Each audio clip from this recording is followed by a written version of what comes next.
విజయసాయి రెడ్డి గారు పార్టీ అధినేత చుట్టూ కోటరీ ఉందని చెప్పారా? నేను కూడా చూశాను. వారు ఇంకోటి కూడా మాట్లాడారు. నేను 1 సంవత్సరం పాటు నెంబర్ 2 అన్నారు. ఆయన కూడా కోటరీ కదా, మాజీ కోటరీ కదా. వారే చెప్పారు కదా, వారే డిక్లేర్ చేశారు నేను మాజీ కోటరీ అని.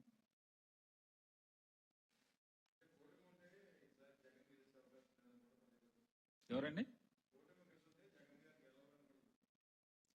ఇప్పుడు పవన్ కళ్యాణ్ గారు కూడా చాలా చెప్పారు.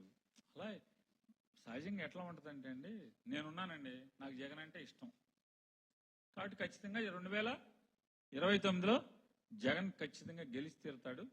వీళ్ళు ముగ్గురు కాదు, ఇంకొకళ్ళని కలుపుకున్నా కూడా, అంటే ఇండైరెక్ట్ గా ఆల్రెడీ కలిసే ఉన్నారనుకోండి కాంగ్రెస్ పార్టీ. ఈ ముగ్గురు కాకుండా వెనకాల చీకట్లో కాంగ్రెస్ పార్టీ ఉంటది, ఉంది కదా, మనకు తెలుసు కదా. అందరూ కలిసి వచ్చిన జగన్ని ముఖ్యమంత్రి ఆపటం వీళ్ళ వల్ల కాదు అనేది నాకు అనిపిస్తుంది. అట్లాగే ద్వేషం ఉన్న వాళ్ళకి జగన్ అవ్వడానికి ద్వేషం ఉన్న వాళ్ళకి అనిపిస్తుంది. నాకు మోసం ఉంది కాబట్టి జగన్ మీద, జగనే గెలుస్తాడని నాకు అనిపిస్తుంది. కానీ వాస్తవం అనేది, ప్రజల నిర్ణయం అనేది 2029లో కదా.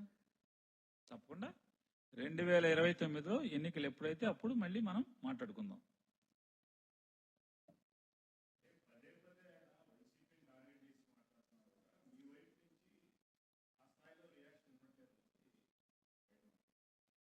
అంటే ఆ కాటా ఆ స్థాయిలో మీ కాటాలో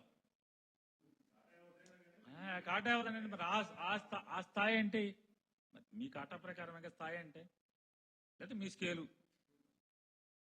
కాటా అంటే తూకమేనండి. మీ తూకం లేకపోతే మీ స్కేలు, ఆ ప్రకారం అంత చేయలేకపోతున్నామనే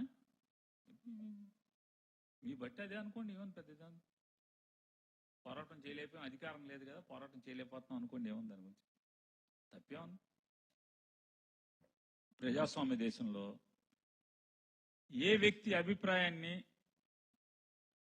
కాదంటకు గాని, తోసిరాజంటకు గాని హక్కులు ఒప్పుకోవు కదా.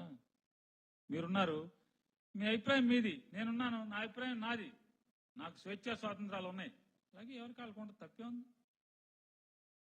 ఏదైనా కోరికలు వేరు, ఆశపట్టం వేరు, వాస్తవాలు వేరు.